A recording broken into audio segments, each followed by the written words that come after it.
Hello namaste, welcome back to my YouTube channel వేసి paradise. I am Gajavalli Sai Sahithi. ఈరోజు special సొరకాయ రొట్టెలు. జొన్న రొట్టెలు సజ్జ రొట్టెలు చేసుకొని ఉంటారు, కానీ సొరకాయ రొట్టెలు ఎప్పుడూ చేసుకోలేదు కదా. అయితే రెసిపీ ప్రాసెస్ చూసేద్దాం రండి. Let's begin the recipe process. First అయితే నేను 1/2 kg సొరకాయని తీసుకొని పైన ఉన్న చెక్కును తీసేసి ఇలా తురిమి ఉంచుకున్నాను. తర్వాత ఒక మిక్సర్ జార్ తీసుకొని కోర్స్గా కట్ చేసుకున్న 2 మీడియం సైజు ఉల్లిపాయలు, 15 నుంచి 20 పచ్చిమిర్చి, 3 ఇంచుల అల్లం, గుప్పడంత కొత్తిమీర, కొద్దిగా కరివేపాకు, మీ టేస్ట్కి తగినంత కల్లుప్పు వేసుకొని కచ్చా పచ్చాగా గ్రైండ్ చేసుకోండి. మీరు ఇలా గ్రైండ్ చేసుకోకుండా చిన్న చిన్న పీసెస్కి అయినా కట్ చేసి సొరకాయ తురుములో యాడ్ చేసుకోవచ్చు.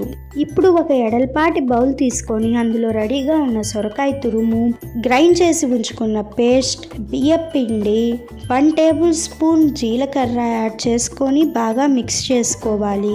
బియ్యపిండి క్వాంటిటీ ఇంత సొరకాయకి ఇంతే తీసుకోవాలి అనేం లేదు.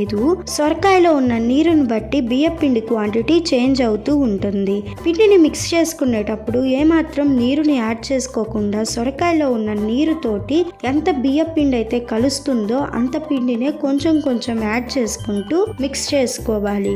పిండి కన్సిస్టెన్సీ ఇక్కడ చూపిస్తున్న విధంగా ఉండాలి. తర్వాత పిండిలో నుంచి కొంచెం కొంచెం క్వాంటిటీని తీసుకుంటూ ఏదైనా ఒక సాఫ్ట్ సర్ఫేస్ మీద ఇక్కడ చూపిస్తున్న విధంగా రొట్టెల్లాగా ఒత్తుకోవాలి. ఇన్ కేస్ మీకు అవసరమైతే రొట్టెల్లాగా ఒత్తుకునేటప్పుడు నీరు కానీ నూనె కానీ యూజ్ చేయొచ్చు. రొట్టెలు చేయటం ఎక్స్పీరియన్స్ ఉంటే క్లాత్ మీద ఎంతో పల్చగా రొట్టెల్ని ఒత్తుకోవచ్చు.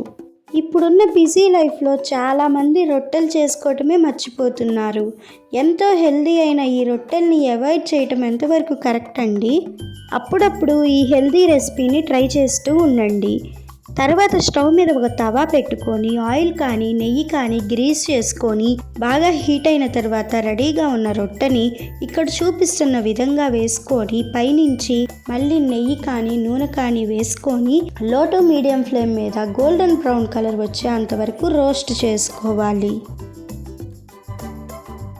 మధ్య మధ్యలో ఇలా ఫ్లిప్ చేసుకుంటూ రోస్ట్ అవనిచ్చామంటే రొట్టెలు చాలా టేస్టీగా ఉంటాయి. ఇలా రెడీ అయిన వేడి వేడి సొరకాయ రొట్టెలను నెయ్యితో కానీ పప్పుకూరతో కానీ రోటి పచ్చడితో కానీ సర్వ్ చేసుకుంటే భలే ఉంటుంది టేస్ట్. ఖచ్చితంగా ట్రై చేసి చూడండి. ఇలాంటి ఇంకా ఎన్నో హెల్దీ రెసిపీస్ మీ ముందుకు వేసి ప్యారడైజ్ తీసుకురాబోతుంది.